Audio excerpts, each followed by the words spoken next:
Hey, professionals! Sophia Sarah Joseph here, author of Choreography of Awakening, international speaker, former Olympic figure skating coach, and founder and creator of imagintlife, a revolutionary path to mastery of self that leads towards creation of your masterpiece, the life you were born to live according to your life's blueprint. Welcome to Professionals on Air podcast, a podcast where we discuss how to walk, talk, live and grow authentically as professional in the 21st century. It is my intention to bring you diverse and exciting speakers and prove that no matter where we come from and what we do, there are clear laws that work through us all, and we can tap into it to create what we desire. And today I have the pleasure and honor to introduce you to my amazing guest, Christine Erickson, an expert on mindfulness and the founder of the Mindful Lab.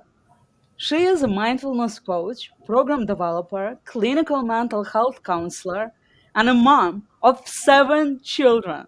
She is an accomplished speaker who was featured on numerous conferences around the world and even starring in the Amazon Prime series Speak Up. Christine has developed online programs to help individuals find clarity, to overcome challenges, and find peace.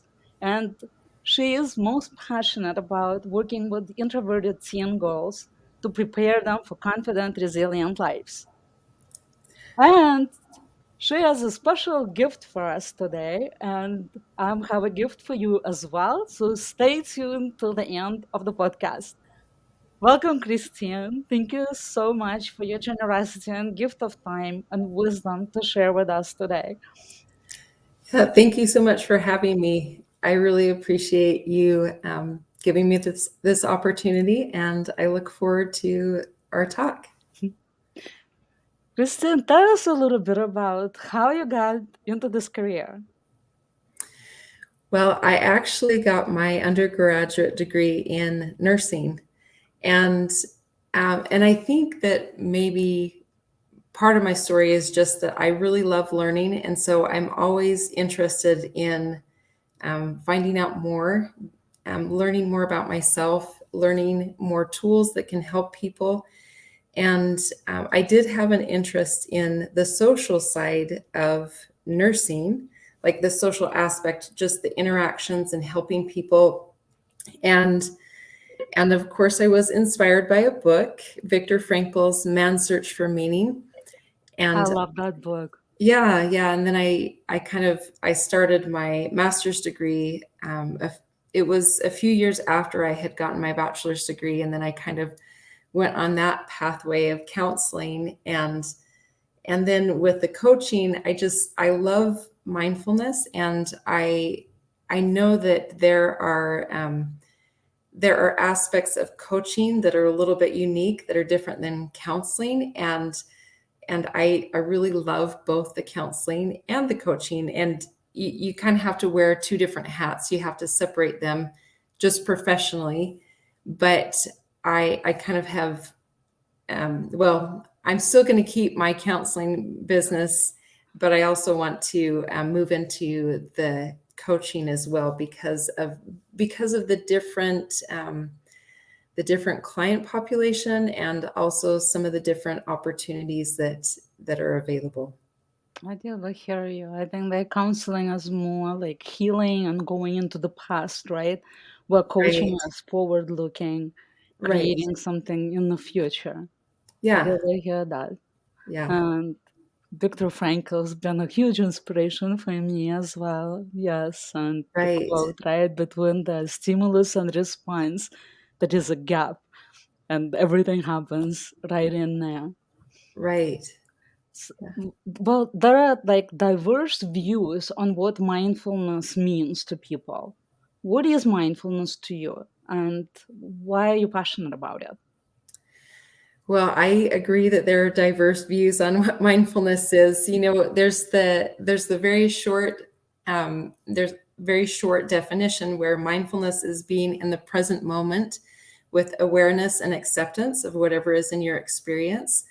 But you do have like the mindfulness practice, the sitting practice, where you are actively practicing being present, noticing the thoughts, the feelings, the physical sensations, and all of that, and practicing bringing your attention back, with acceptance, and instead of resisting whatever is in your experience. But there's also, I guess I love all the parts of mindfulness. I like all the definitions because we are different in as far as, we have we have many things in common, but we're on different paths in our lives. We're in different places in our journeys, and so for some people, the mindfulness practice of the formal sitting practice is exactly what they need.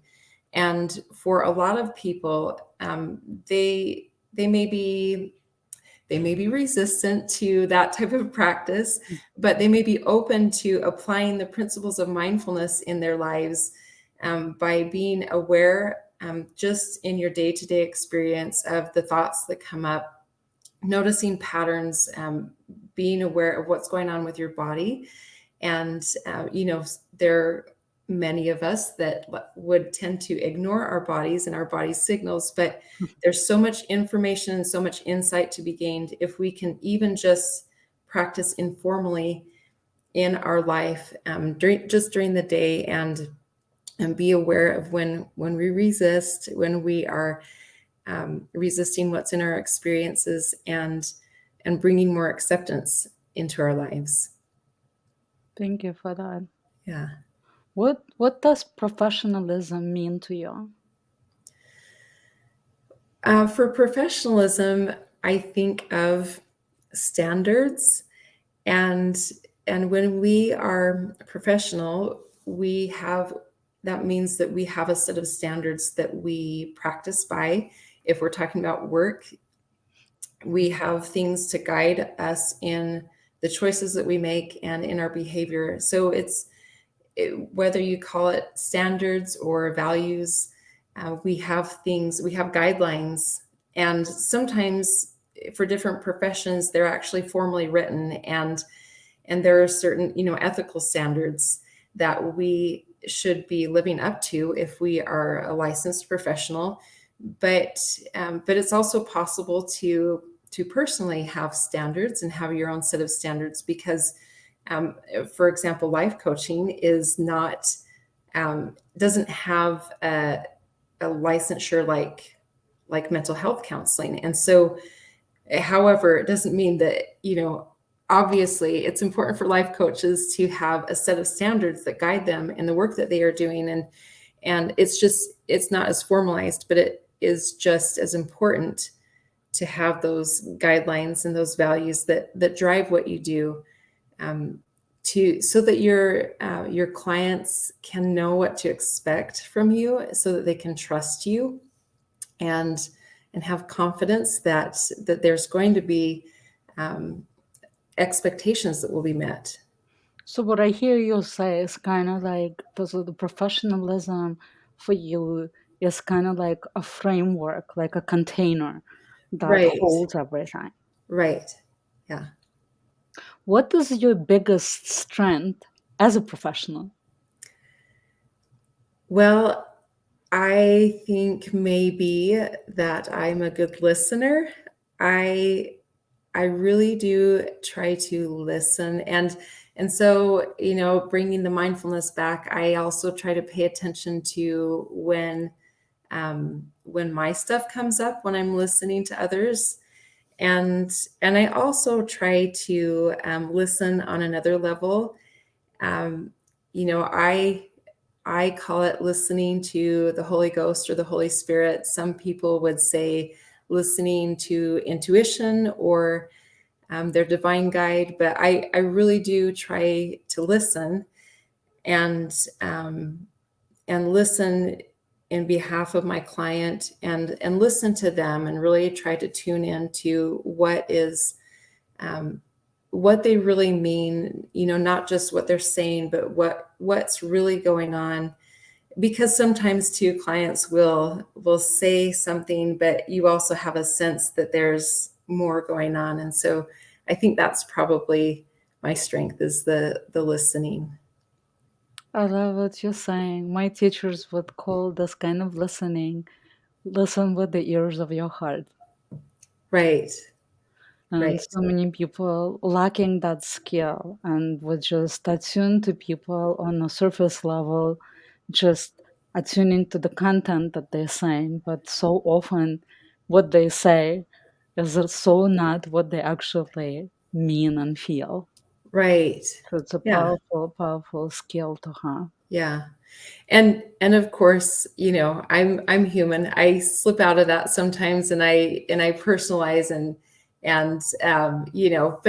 but that's the goal, is to always be listening for what's really, what I really need to understand about this person, so that I can give them the best feedback. What is your biggest weakness as a professional? Um, maybe maybe that I Well, I'm trying to think, like, professionally. Personally, I'm thinking, well, I overcomplicate things, but that's mostly for myself, that I overcomplicate things. I get stuck in my head a little bit. But maybe as a professional, um, I so the way that I approach people, I do try to suggest and be kind in the way that I'm suggesting, but I think that sometimes maybe that does a disservice to the client, because sometimes I think people wish, or I think sometimes people could respond better if I appeared more confident or bossy or something, instead of just making suggestions, or asking questions. And so I don't feel like I mean, obviously, there are times when I'm seeking more information. And so, but I do feel like I have a direction, and I do feel like I have appropriate feedback to give. But there might be people who perceive that as uncertainty, when it's really just the approach. So maybe that is, as a I, professional. I really admire that level of awareness that you have. And it certainly is not something foreign to coaches and teachers and in the service profession, and a parent, right? That it's so much easier to kind of like suggest and we would think we know, instead of just sit with the client and help them figure out their own answer to whatever is Right, going on. right. Yeah. I'm so with you with that. It took so many years to like just stay calm and just listen. And if you just create that space, it's all good. Magic's going to happen in that space. Right. Yeah. Because if they can come up with the answers themselves, then it's so different than me giving it to them. Or yeah. In your opinion, or how mindfulness can help people grow more in professionalism, and do you have any tips for our audience that they could use today? Yeah, for sure. With As far as a professional, of course, the practice of mindfulness helps with insight and awareness of our own patterns, and awareness of what's going on with us internally, as we are in that setting. Like I mentioned to you, I can recognize if I'm personalizing something, and then it changes it. That it becomes something about me, instead of, is this really for the client? Is it really on their behalf? So that's one way. Just insight and awareness is very important as a professional.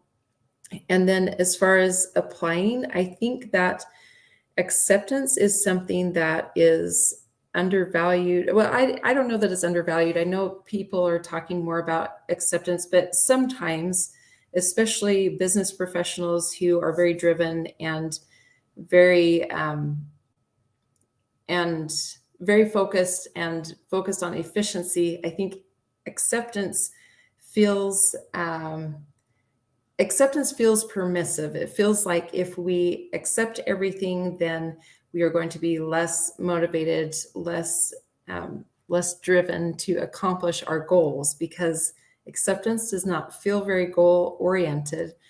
But if we accept not only our current circumstances, but we also accept the outcomes of our actions, the outcomes of our choices, and bring acceptance to all of those parts. And if I'm accepting that, that my choices have consequences or they have outcomes, I can also accept that if I want to improve myself as a professional, if I want to meet my goals, then there are certain things that I have to do. And so acceptance, if you only apply acceptance some of the time, then you can run into problems. And of course, I don't know. I mean, we have problems either way, right? Because they help us learn. We have opportunities, but the acceptance can help us um, to have more accountability and Mm. responsibility for our actions and our choices, because we're also accepting that there are outcomes for our inaction, our hesitancy to choose, and there are, and so anyhow, if so, acceptance is maybe more powerful than we think it is sometimes. It can help us to move forward. It can help us to be more effective when we use it generously. It's a powerful, powerful quality. Actually, acceptance is one of the qualities in imagined life as well. And Right, actually, even on the higher levels, as we evolve. And I know that probably many people have a misconception about acceptance as resignation. That if I right, accept, then that means that I have resigned. Where in reality, it's strength and power when it's done correctly. right, right. Even if you're in a job that you don't like, and you bring acceptance into that, like I said before, you can accept the discomfort of the job. You can accept that this is what things are like in this job. But you also have to accept that if you don't change anything, then not, you will, that experience won't change. And so you have to accept your need to act. So, what would you say? What has contributed to your success the most? Luck, timing, a mentor, what you offer, or the way you do business, or something else? Um, Probably. Oh, well, there are many many things that have contributed to who I am as a person and my growth and development.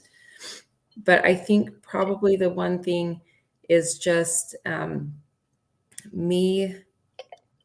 Okay, well, I, I was gonna say me not giving up, but then I want to change it and say probably coming back to the listening to God and my spirituality and my relationship, because there actually have been times when I've wanted to quit. And so, but we've had a talk, and I don't have permission to quit yet. So, um, and but because I haven't quit, because I keep going even when I'm dealing with challenges or when I'm dealing with different struggles, I keep growing, and I find more answers, and I find the next thing that I need to learn. And it's just an ongoing process of evolving, of learning and growing, and then accepting the next lesson and learning through that. And I think that, and when I say that, it isn't just about me. And um, those lessons always involve other people. So there are always people that are helping me to learn and grow, whether that is coaches or friends or Clients. yeah, right, clients, there are all sorts of, I mean, there are lessons everywhere, really, if we pay attention and receive the opportunity. So, I have a question from the audience for you. okay. I'm a part of the youth committee of my community. How do you suggest to begin incorporating mindfulness for parents and kids? That is a great question.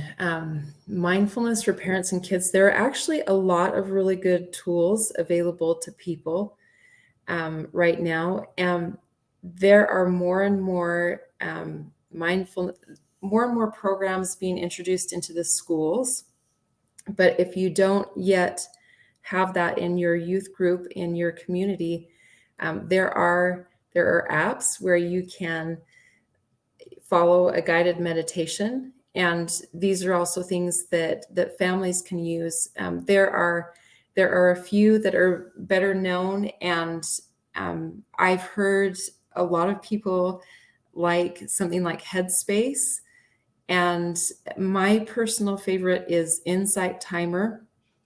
And um, I believe there's a small cost involved with Insight Timer. Headspace, you have like an introductory program available, and then I think if you want to access more parts of the app, you have to pay for that.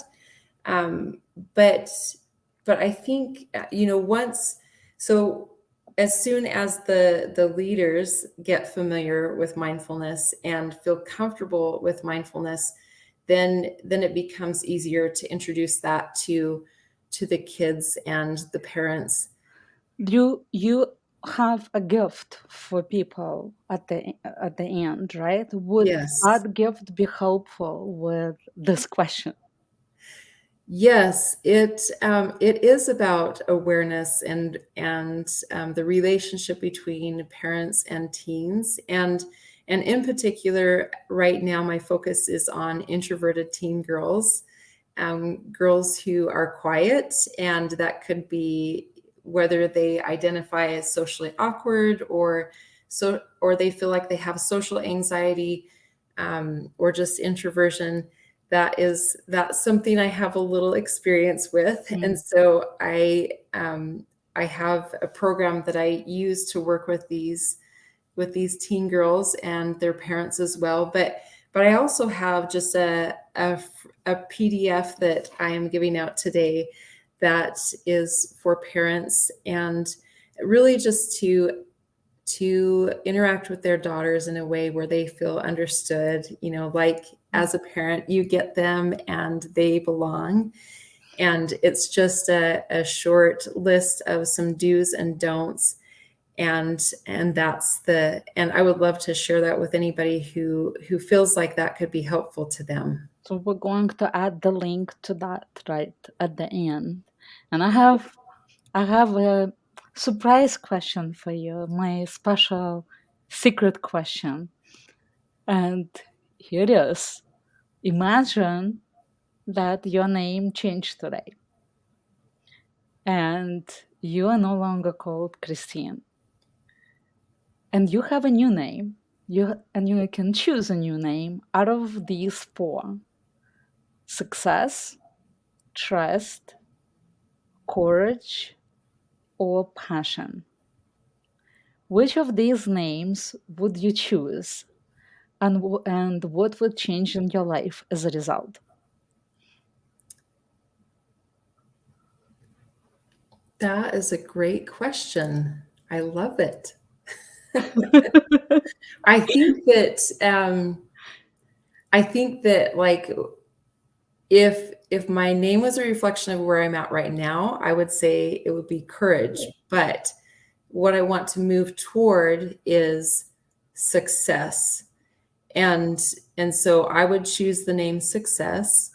And then I would and this is something where I guess I'm kind of like right on the verge of this. Like I'm like, what do I need to do every day, like just to keep that mindset going and to keep that vision and that focus? Because I mean, I always feel like I'm getting direction and instructions, but I really want to see that that manifestation, and so just really be focused on that.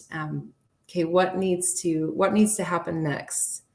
I love that because you felt it, didn't you? Yeah, Like, yeah, wow, my name changed. I'm doing things a little different now. right. So my question to the audience, actually, imagine your name changed today, and you have to choose a new name out of the same four names: success, trust, courage, or passion. Which of these names would you choose, and what would change in your life as a result? Write your chosen word in the comments or send me a private message, and I will send you a free gift. And I want to thank you so much, Christian, for this interview. It was great, and it was great information. I loved how you brought front and center the topic of acceptance. I think it's so important. And where can people find you? Probably the easiest way to find me is to go to mindfullab.net. And on mindfullab.net, I have some social media links down at the bottom. And if people are interested in the coaching that I do, there's a link at the top of the page for Find Your Fit coaching. I also have links to information about some online mindfulness programs that I have there. But really, if you want to email me, or any social media following, you can access through that website, and it also, I believe, has a phone number. So if you want to give me a call, and even setting up a consult, on the Find Your Fit coaching page, there's a link there. So that's mindfullab.net. That's the easiest way to get in touch with And me. we'll add the link Yeah. in the comments as well. Yeah. And thank you so much for having me. It was so fun to talk with you again. And I really appreciate the opportunity. Professionals, thank you so much for tuning in to our show, the Professionals on Air podcast, a podcast where we discuss how to walk, talk, live, and grow authentically as a professional in the 21st century. If you want to be a featured guest, please send me a direct message. To learn more about Christine, we're going to put all the links in the comments. And we appreciate your comments and feedback and can't wait to see you next Wednesday, where I will introduce you to Valerie Naidoo, an award-winning leadership coach and best-selling author from South Africa. And you definitely don't want to miss that. As always, send us your questions. Ciao.